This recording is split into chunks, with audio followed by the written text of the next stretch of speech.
இலங்கையிலிருந்து இக்ராம் என்பவர் கேட்கிறார், தங்கம் அணிவது ஹராம், அதில் எந்த சந்தேகமும் இல்லை. ஆனால் பிற மதத்தவர்கள் எதற்காக நீங்கள் தங்கம் அணிவதில்லை என்று கேட்டால் குர்ஆன் ஹதீஸ் அடிப்படையில் பதில் தெரியவில்லை. அவர்களுக்கு சொல்ல அதற்கான பதில் குர்ஆன் ஹதீஸ் பதில் வேண்டும். சில மக்கள் ஆண்மை குறைகிறது என்று பதில் கூறுகிறார்கள். அது குர்ஆன் ஹதீஸ் அடிப்படையில் உண்மையா? அடுத்து தங்க கவரிங், அதாவது தங்கம் பூசப்பட்ட ஆபரணங்கள் போடுவது ஹராமா? வெள்ளி மோதிரத்தில் மேலால் தங்கத்தால் அலங்காரம் செய்து அதை அணியலாமா அப்படின்னு இவ்வளோ விஷயத்தையும் சேர்த்து கேட்குறார். அதாவது முதல் கேள்வி என்ன, இதில் நிறைய விஷயம் இருக்குது, ஒன்று ஒன்றா எடுத்துக்கிறோம். தங்கம் அணிவது ஹராம்னு சொல்கிறோம். பிற மத மக்கள்கிட்ட போய் சொல்லும் பொழுது தங்கம் ஹராம், தங்கத்தை எங்கே போய் ஹராமாக்கி வச்சுருக்கிறீங்கன்னு கேட்டால் எங்களுக்கு அவங்க ஏற்றுக்கிற மாதிரி பதில் சொல்ல இயலலை. அதனால் ஆண்மையை பாதிக்கும்னு சொல்கிறாங்களே, அது உண்மையா அப்படிங்கிறது முதல் கேட்குறாரு. இந்த தங்கம் சம்பந்தமாக இஸ்லாம் சம்பந்தப்பட்ட சில வெப்சைட்டுகளில் இதை குறிப்பிட்டிருக்கிறாங்க. தங்க அணிவதனால் என்ன செய்யும், அரபு வெப்சைட்லேயே குறிப்பிட்டிருக்கிறாங்க. தங்க அணிவதனால் அது ஒரு ஆண்களுக்கு அது சில பாதிப்புகளை ஏற்படும், அந்த ஹார்மோன் வரும், இந்த ஹார்மோன் வரலாம் எழுதியிருக்கிறார்கள். ஆனால் அதுக்கு எந்த ஒரு சோர்ஸும் கொடுக்காம சொல்லியிருக்கிறார்கள். நம்ம அதை போய் சொல்லும்போது எந்த சோர்ஸில் எடுத்தீங்கன்னு கேட்டால் நம்ம பதில் சொல்ல முடிஞ்சால் தான் அந்த தகவலை கையாண்டு நம்ம சொல்ல முடியும். தங்கம் ஆண்கள் அணிவதுனால ஆண்களுக்கு அந்த இந்த சில சில ஹார்மோன்கள் பேர்லாம் போட்டிருக்கிறாங்க. அதெல்லாம் வேறு வேறு பொதுவான சைடில் தேடி பார்க்கும்போது அது மாதிரி சொல்கிற மாதிரி தெரியல. முஸ்லீம்கள் நடத்தக்கூடியதில் தான் என்ன செய்கிறாங்க, இந்த காரணமாக சொல்கிறாங்க. அப்போ இவங்க சொல்கிறத மட்டும் நம்பி நம்ம பொதுமக்கள்கிட்ட சொன்னோம்னா அதுக்கு விஞ்ஞான ப்ரூஃப் தாங்கன்னு உங்கள்கிட்ட கேட்பாங்க. விஞ்ஞான ரீதியாக சொன்னீங்கன்னா விஞ்ஞான ஆய்வு யார் ஆய்வு செஞ்சா, எதன் அடிப்படையில் இதை ப்ரூவ் பண்ணாங்க, எது சோதனை மூலமாக பண்ணாங்களா, அந்த விவரங்கள் எல்லாம் கேட்பாங்க. அந்த விவரங்கள் எல்லாம் கேட்டால் உங்களுக்கு என்ன செய்யாது, உங்களுக்கு சொல்ல இயலாது.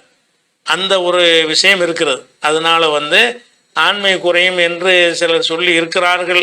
தவிர அதை முஸ்லீம் அல்லாத மக்கள்கிட்ட நீங்கள் ப்ரூஃபோடு சொல்ல முடியாது.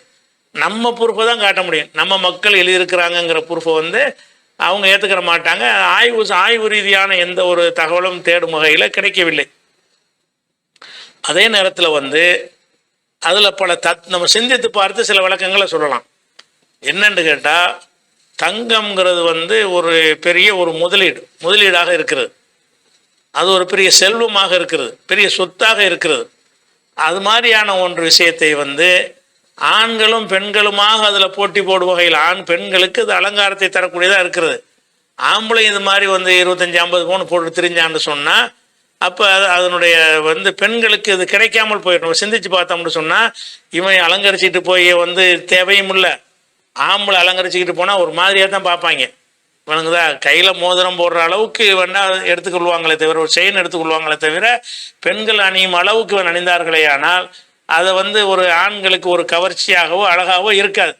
அப்படி இருக்கக்கூடிய நேரத்தில் பெண்களுக்கு மாத்திரம் அதை நம்ம பழகி இருந்தோம் என்று சொன்னால் பெண்களுக்கு அது ஒரு சொத்தாக இருக்கும். ஆண்களும் பெண்களும் அதே மாதிரி அணியணும்னு வரும் பொழுது என்ன உண்டு கேட்டால், குடும்பத்தில் சம்பாதிக்க பாதி இவன் போட்டுக்கிறான், பாதி அவளுக்கு போடுவான், குறைஞ்சி போயிடும். நிறைய போடுறாங்க, நிறைய செலவாயிரும், விலையும் போய் தாறுமாறாக இருக்குது.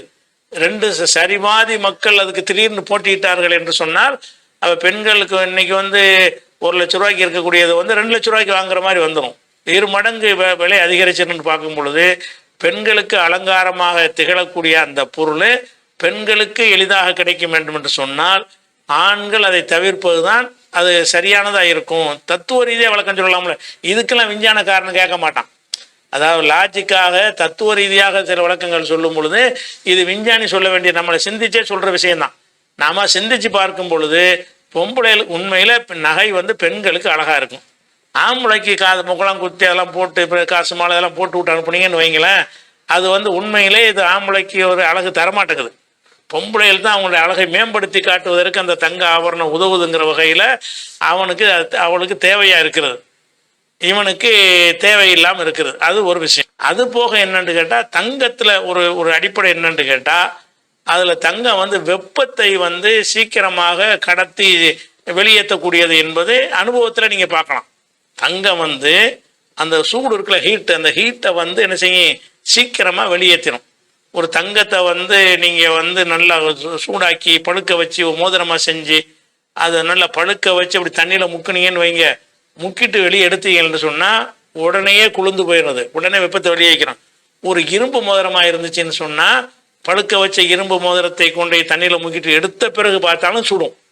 ஒரு 5 நிமிஷம் அந்த சூடு குறைவதற்கு ஆறுவதற்கு அவ்வளோ நேரம் தேவைப்படும். இப்போ தங்கம்ங்கிறது வெப்பத்தை கடத்தக்கூடியதாக இருக்குது என்பது அதை அதை அதை ஒத்துக்கிறாங்க எல்லாருமே, நடைமுறையில் எல்லாரும் ஒத்துக்கிறாங்க. அப்போ இந்த பெண்களுக்கு தான் அந்த வெப்பத்தை குறைச்சா தான் அவங்க நல்லா கவர்ச்சி அழகாக இருப்பாங்க. அவங்க உடம்பு பூரா சூடு ஏறி போச்சுன்னா நல்லா இருக்காது. அதிகமாக நகைகள் அணியும் பொழுது உடம்பில் உள்ள வெக்கைகள் சூடுகள் எல்லாம் இந்த தங்கம் வெளியேற்றி கொண்டே இருக்கும். அது அவங்களுக்கு ஒரு அழகை கவர்ச்சியை தரும்.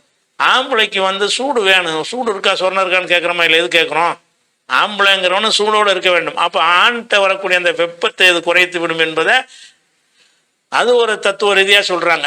இதெல்லாம் விட நம்ம என்னன்னு கேட்டால், எங்கள் இறைவன் அதை தடுத்திருக்கிறான். இப்போ நம்ம என்ன சொல்லணும்னு கேட்டால், இதனுடைய காரணத்தை எங்களுக்கு இறைவன் சொல்லவில்லை, இறைவன் அதை எங்களுக்கு தடுத்திருக்கிறான். கண்டிப்பாக அதில் நிச்சயம் நன்மை இருக்கு நாங்கள் நம்புகிறோம். அப்படிங்கிற அளவுக்குரிய பதில் தான் சரியான பதிலாக இருக்கும்.